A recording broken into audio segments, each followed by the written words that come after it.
The Flower Shop. Chapter 17. Safe and Sound. Read by Paige Lindsay. Victor paused to hear Hermione and Ron converse. A flush of worry had flowed through him, hearing the boy's voice, but soon enough he learnt that he was no threat. "You love him!" he heard Weasley cry, and felt his breath catch in his throat. He had felt so giddy that someone else saw the love he thought she might share for him that he missed the rest of the conversation. Hermione jumped back as Victor placed a hand at the small of her back. "You want to go home?" he whispered into her ear, and when she nodded, he wrapped his arms around her waist and apparated them back to her flat. They stumbled as Victor held on to Hermione tightly.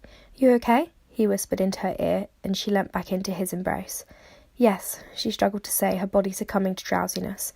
"You need sleep, Hermione," he whispered, feeling tired himself. She blinked her eyes twice, attempting to regain some kind of awareness, and it appeared to be rather effective. She turned to him and nodded, heading to the bedroom. "You stay here, and I'll go get changed," she ordered in a thick, sleepy voice, and he chuckled, nodding, sitting down on the sofa. It didn't take Hermione long to get undressed and find the nightclothes she wished to change into. The old Bulgarian jersey was soft to the touch and still gaped on her a little as she slid it over her head. Once she pulled on her black shorts, she made her way into the lounge. Victor chuckled seeing her in his old jersey. He had given it to her when he had left Hogwarts as a way to remember him. He could have never dreamt that she would keep it this long. But seeing her wear the old faded jersey made him swell with an emotion he couldn't come to terms with in this moment. He pulled her onto his lap and she wrapped her arms around his neck, squeezing him tightly. "Don't leave me," she whispered into his chest, trying to hold back the tears. So much had happened in one day. She had seen so many people from her past that had conjured a variety of emotions, and she knew she didn't want to be left alone to deal with the way that she felt.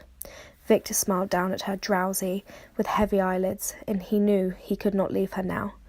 She had had such a hard day, and all he wanted to do was hold her, protect her, and reassure her that everything was going to be all right. He led her by her hand to the bedroom and sat her down on the bed as he undressed. He hadn't prepared for this to happen, so he stripped down to his vest and underwear and hoped that she wouldn't mind. He chuckled as her eyes widened from their half-closed state to see him undress. He then helped her beneath the sheets and crawled in beside her. He pulled her back against him, brushing her hair away from his face, and nuzzled himself into the small of her back. "Everything is going to be okay," he whispered in English into her throat, and she sighed. "Thank you, Victor. You are quite the loveliest person I have ever met," she whispered before succumbing to sleep. He wanted to watch her angelic face as she slept, but as soon as he felt her deep, steady breaths against him, he too had fallen into deep sleep, still holding her tightly, protecting her from anything that could harm her.